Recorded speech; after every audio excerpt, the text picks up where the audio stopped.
This is an iPod Touch dock that I made out of Legos earlier last week, I think. I can't remember the exact date I made it, but pretty recently. And I just wanted to show you guys around it. I did make a tutorial on how to build this, but I've actually done so much stuff to it after that it just doesn't seem right to. And I don't know if I have enough Legos to make another. I'm sure I do. I just don't want to go out and get any. Anyway, this is kind of what it looks like. Yes, this is my second version of it. As you guys can see, one thing I was trying to do was prevent it from having a base. You see, this is what my other one sat on before. And, yeah, kinda, yeah, just, was very annoyingly just there. This one stands up like a table style. And, you know, this actually gives it a heck of a lot of features that I personally did not expect it to have. Yeah. So, let's move this out of the way. This is my card I made on moo.com for YouTube, in case you're wondering. So yes, let me get a cable real quick. Alright, so, one neat thing about this particular charging dock is the fact that it will charge. Well, first of all, version 1.0 caused, you know, my other cable, I mean, I'd show it to you, I just don't want to go back and get it, but my first one caused a lot of strain on the cable, and basically it forcefully bent the head, or the little part here, just kind of bent it a little bit to where it kind of stayed like that. However, this time on this one, it actually feeds up through the bottom here, through this little hole right here, and that's how it comes up, which is really useful and neat. And the iPod, let's go ahead and plug this into a USB port down here. iPod goes in, and I have a little Wi-Fi thing I made up going to keep it connected to Wi-Fi, but it's not necessary when it's charging. And there we go. Now, one problem with this particular dock is there's pretty much no structural integrity if all it is being held together by is the friction from the Legos. So, in order to counter this, when I was building the prototype, I did not do this, but in the tutorial I did do this. But again, I've done so much to it after the tutorial, and because of what I did, I can't take it back apart very easily and, you know, do it again. However, in order to counter the fact that there'd be very little structural integrity, I superglued everything together, except for 2 pieces. And there's a reason why I did not superglue 2 pieces.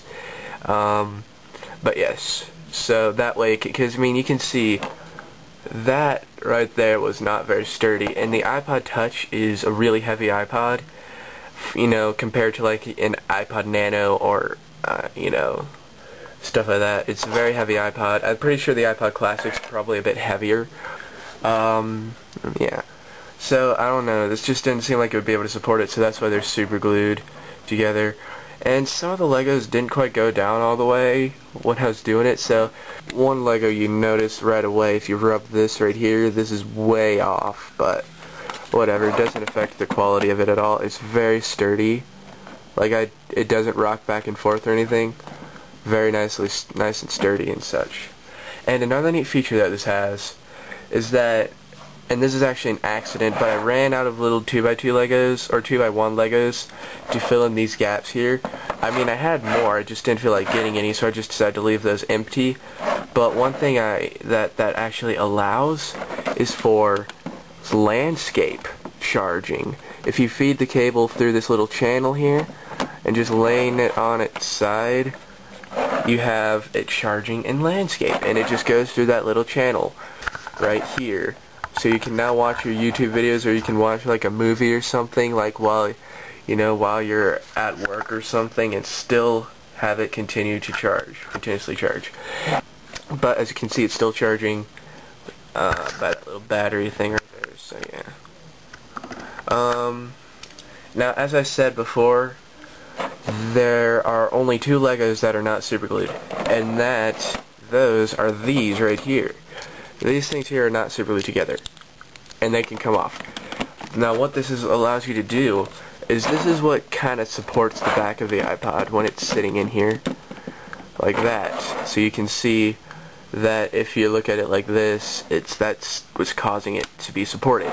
Now this is a relatively uncomfortable angle to look at it with. Now if this cable weren't here, this is one mistake I forgot I did. This, if I wanted it to lean properly, this should be a thin set of Legos like these here, but they're not, so it kind of looks a little funny. But if I just set it in here just to act as a stand, not that doesn't charge at the same time, it sits a little bit, a little better. Yeah, you can see that. It looks a lot better at a better slant. But again, this still isn't a very comfortable angle to look at it with from this position. To you guys it is, but let's see what happens if I could bring this up to my eyesight level right here.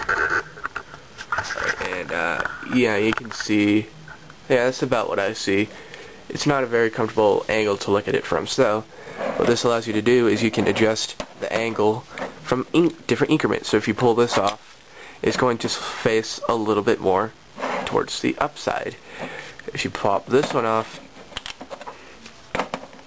yeah, that's better for me. I mean, it's not quite there yet, but if I could take this one off, which I can't because it's super glued down, it would still stand up, but it would not be it wouldn't be holding on to very much stuff. I could easily take it and push it out like that with my finger, but as you can see, if I do it like this, the whole dock goes with it. So yeah, which makes me want to actually put some little supports on the back of these feet here, so I might do that one day. We'll see about that. And that's the reason why these are not super glued down. So yeah, and see if there are any other things, any other features this thing has. I don't know, it's kind of neat that it's suspended.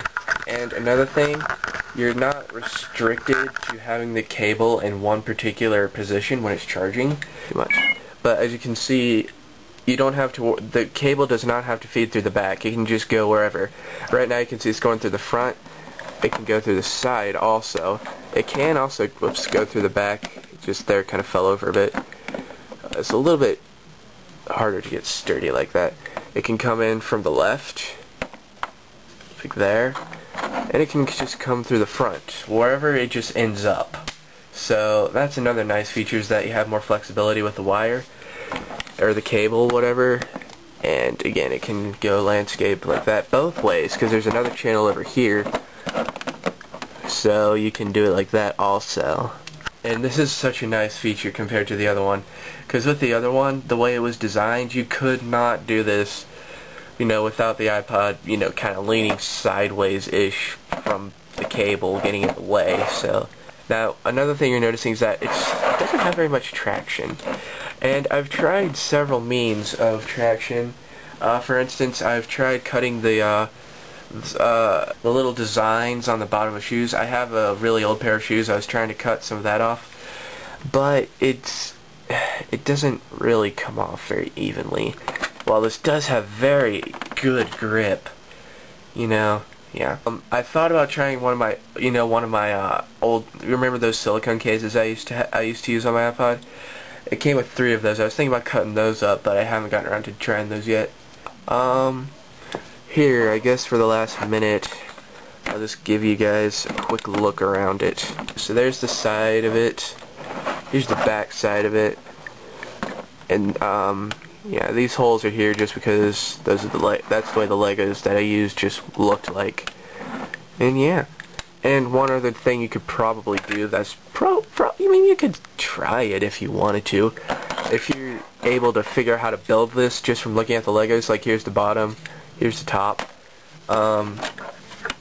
One feature this thing probably could do, I've never tried this before, but I have noticed it. You could probably wrap the cable around it with these channels, because there's other channels directly below these. And it's a little awkward to do.